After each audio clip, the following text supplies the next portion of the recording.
শ্রোতাগণ, আলৌকিক চ্যানেলে সবাইকে স্বাগত।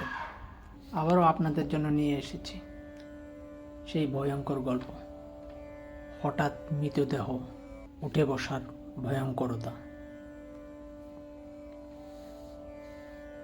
গভীর রাত, আকাশ কালো মেঘে ঢাকা, দূরে দূরে বজ্রপাতের আলো, এক ঝলক আলো, তারপর আবার গাঢ় অন্ধকার। গ্রামের লোকজন জড়ো হয়েছিল এক অদ্ভুত ঘটনার জন্য। এক অচেনা মেয়ের লাশ পাওয়া গেছে, বজ্রপাতে মারা গেছে, এটা সবাই বলেছে। কিন্তু সমস্যা হলো ওকে কেউ চেনে না। কেউ দাবি করলো না, কেউ কাছে গেল না। গ্রামের বয়স্ক লোকজন বলল, এই লাশ রাতে পড়ে থাকলে ভালো না, আজই গুরুস্থানে নিতে হবে। সবাই ভয় পাচ্ছিল। শেষে কিছু টাকা দিয়ে দায়িত্ব দেওয়া হলো রশিদ আর মালিককে। মালিক বলতে শামীম। রাত আরো গভীর হলো। রশিদ ফিস, দাদা, এই লাশটা ঠিক লাগে না। শামীম বিরক্ত, টাকা নিচ্ছি যখন, কাজ শেষ করতেই হবে।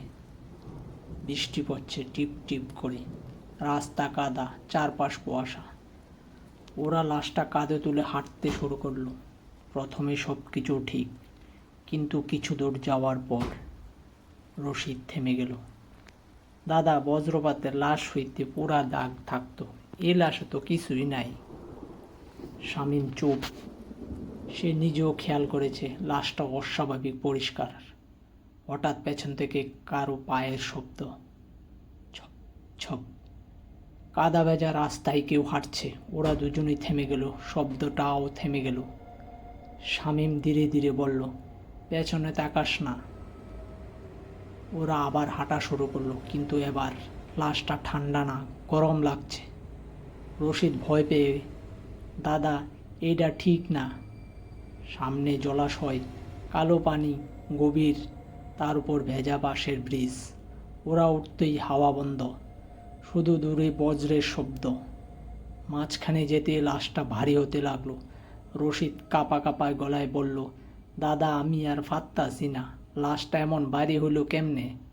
শামীম চিৎকার, নামাস না। কিন্তু লাশটা নিচে পড়ে গেল।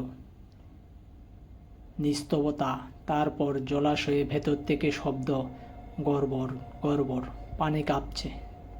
হঠাৎ সাদা কাপড়ের ভেতর থেকে হাত বেরোলো, হাতের মতো পাতলা লম্বা আঙ্গুল। রশিদের হাত চেপে ধরল। শামীম কোদাল দিয়ে আঘাত করলো, হাত ছেড়ে দিল। তারপর লাশটা উঠে বসলো। চুলের ফাঁক দিয়ে চোখ পুরো কালো। বজ্রপাত হলো। এক মুহূর্তে আলোতে দেখা গেল লাশটা হাসছে খিলখিলিয়ে। তোরা এত দেরি করলি কেন? রশিদ চিৎকার করে পিছিয়ে গেল। শামীম বলল, চোখ বদ্ধ কর, সামনে হাঁট। ওরা লাশটা তুলে আবার হাঁটা শুরু করলো। গোরস্থানের কাছে পৌঁছতেই সব শব্দবদ্ধ। বৃষ্টি নেই, নীরবতা। ওরা লাশটা নামালো। রশিদ তাকিয়ে আছে, তার গলা শুকিয়ে গেছে। দাদা, এ লাশ আমার, যারে আনছি এটা সে না। বিদ্যুৎ চমকালো। লাশটা চোখ খুলল, ধীরে ধীরে উঠে দাঁড়ালো। তার পা মাটিতে নেই। চারপাশে কবরগুলো কাঁপছে, মাটি ফেটে যাচ্ছে।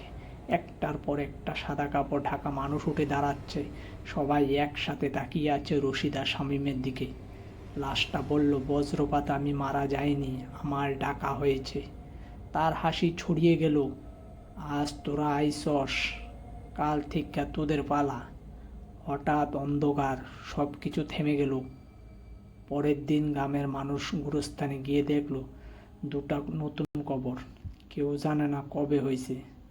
আর সেই অচেনা মেয়ের লাশ গায়েব।